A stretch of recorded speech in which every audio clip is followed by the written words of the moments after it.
Mazibaba veshanduko. Unknown men visit my home.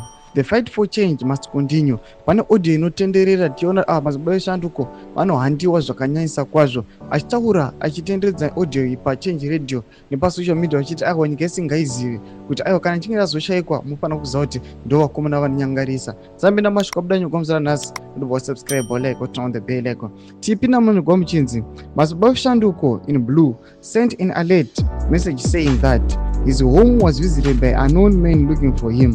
They could not find him because he was not at home. The men identified themselves as his colleagues from the opposition.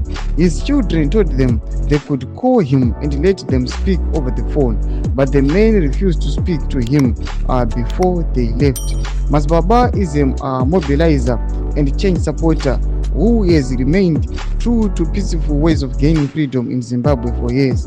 He has been persecuted several times, directly and indirectly, by ZANU-PF. He has endured torture, arrest, and even family persecution because of his fight for change in Zimbabwe. Saka tinoona kuti aiwa mazibaba veshanduko muaudio iyo vanotaura mashoko okuti these guys vakanyepa kuti aiwa tinoshanda nababa venyu aiwa kuopposition but ivo vasiri vanonzi varume vaiva 6 nadriver wechi7 but vana vanotaura mashoko ekuti aiwa ndakai tikupei foni mutaure nawo uye vakavatora mapictures nemavideos aati achabuditsa. Tudze mafungiro enyu moti kudii pamusoro pechitiko ichi. Pinango mesection medu musano subscribe like and turn on the bell icon.